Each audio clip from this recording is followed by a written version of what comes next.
విద్యా ఒలింపిక్స్ పథకం తీసుకొస్తే ప్రభుత్వ ఉద్యోగం ఇస్తామట. అసలు ఒలింపిక్స్ ఉద్యోగం రావాలంటే వాళ్ళు గ్రౌండ్లో పనిచేయాలి. ఏ స్కూళ్ళలో గ్రౌండ్లు ఉన్నాయా సార్? నాకు అర్థం కాదు. ఎన్ని స్కూళ్ళలో గ్రౌండ్లు ఉన్నాయి? ఎన్ని స్కూళ్ళల్లో వాళ్ళు ఒలింపిక్స్కు పోయేటువంటి ఆటలు ఆడేటువంటి పరిస్థితులు ఏ స్కూళ్ళలో ఉన్నాయి? ఎన్ని స్కూళ్ళలో ఉన్నాయి చూపించుర్రి. ఒలింపిక్స్ కనీసం గ్రౌండ్ లేదు కదా, రన్నింగ్ ప్రాక్టీస్ చేద్దామంటే ట్రాక్ ఉండదు కాబట్టి కనీసం ఒలింపిక్స్ ఎట్లా ప్రాక్టీస్ చేయాలి? ఎన్ని స్కూళ్ళలో హై జంప్ లాంగ్ జంప్ చేసుకోవడానికి అవి గ్రౌండ్ ఉంది? ఎన్ని స్కూళ్ళలో అసలు ఏ గ్రౌండ్లలో అవన్నీ ఆడుకోవడానికి పీటీ సార్లు ఉన్నారు, ఆడిపియడానికి పీడీలు ఉన్నారు? ఎన్ని స్కూళ్ళు ఉన్నాయి ఒకసారి లెక్క తీయండి. 24,000 పాఠశాలలు మూసేసేద్దాం అని చెప్పేసి నువ్వే మాట్లాడుతుంది కదా. మరి ఒలింపిక్స్లో ఎట్లా చేస్తారు వాళ్ళు? ఓకే, ఒలింపిక్స్ కనీసం జిల్లా స్థాయి నుండి రాష్ట్ర స్థాయి ఆటలు ఆడడానికి సెలెక్ట్ అయితే ఆ రాష్ట్ర స్థాయి ఆటలు ఆడడానికి పోవడానికి విద్యార్థులకు కనీసం డ్రెస్ ఉండదు, వాళ్ళకు షూ ఉండదు, వాళ్ళకు కనీసం పోయడానికి బస్ కిరాయి ఉండవు, ఏముండవు. ఒలింపిక్స్ తీసుకురాలి, తీసుకొచ్చిన తర్వాతనే గవర్నమెంట్ ఉద్యోగం ఇస్తా. నువ్వు పంపించాలి కదా దగ్గరుండి ఒలింపిక్స్కి. ఎంతమందిని పంపిస్తున్నారు? ఎంతమందిని పంపిస్తున్నాడయ్యా? ఆ మధ్యలో ఆర్ఎస్ ప్రవీణ్ కుమార్ గారు సెక్రటరీగా ఉన్నప్పుడు ఆ పూర్ణ అనే ఒక అమ్మాయి ఎవరెస్ట్ ఎక్కడానికి పోయింది, ఎవరెస్ట్ ఎక్కింది. ఆమె తర్వాత ఇంకో 3-4 అతిపెద్ద ప్రపంచంలోనే అతిపెద్ద మౌంటైన్స్ ఎక్కేటువంటి ప్రయత్నం చేసింది. 7 ఖండాల్లో ఉన్నటువంటి 7 అత్యంత పెద్ద అంటే అత్యంత ఎత్తైనటువంటి పర్వతాలు ఎక్కాలనేటువంటి ప్రయత్నం ఆమె చేసింది. అందులో 5-6 ఎక్కింది అనుకుంటా నాకు తెలిసి.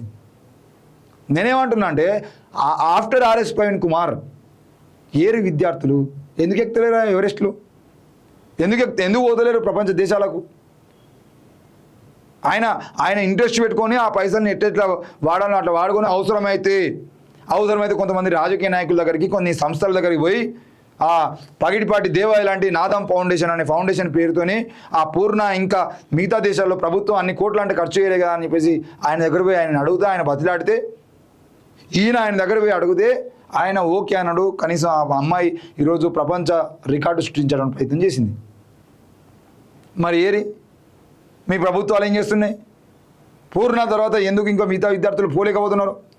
అసలు మీ గవర్నమెంట్ స్కూళ్ళ నుండి పక్కా ప్రతి సంవత్సరం ఒక 100 మంది వరకైనా మనకు ఒలింపిక్స్కి పోయేంత స్థాయిలో వాళ్ళు గేమ్స్ ఆడాలని చెప్పేసి రూల్ పెట్టి ఎందుకు ప్రాక్టీస్ చేయనిస్తలేరు? పీఈటీలు ఉండరు, కనీసం ఆడుకుందామంటే గ్రౌండ్ ఉండదు, ప్రాక్టీస్ చేద్దామంటే రౌండ్లు వేయడానికి రన్నింగ్ చేసడానికి కూడా ట్రాక్ ఉండదు, కబడ్డీ పోల్స్ ఇరిగిపోయి ఉంటాయి. అంటే నాకు తెలిసి ఒక కబడ్డీ ఆడుకోవడానికి మాత్రమే, ఖోఖో పోల్స్ ఇరిగిపోయి ఉంటే కబడ్డీ ఆడుకోవడానికి మాత్రమే గ్రౌండ్. ఎందుకంటే 4 గీతలు గీసి ఆడుకునేది కాబట్టి అది ఒక్కటి కరెక్ట్ ఉంటుంది స్కూళ్ళలో. ఓ బ్యాడ్మింటన్ ఉండదు, ఓ వాలీబాల్ ఉండదు, వాలీబాల్కి గ్రౌండ్ ఉండదు. ఇక ఫుట్బాల్ అయితే అసలు అవకాశమే లేదు ఫుట్బాల్ ఆడుకోవడానికి స్కూళ్ళలో. బాస్కెట్బాల్ ఆడుకోవడానికి అవకాశమే లేదు. ఏం ఆడతారు? ఏడ ఒలింపిక్స్ పోతారు, ఏడ ప్రపంచ స్థాయి పోటీలోకి పోతారు, ఎట్లా గెలుస్తారు వీళ్ళు?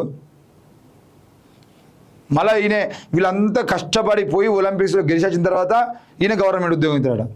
పంపించడానికి ఏ మార్గం ఉండదు.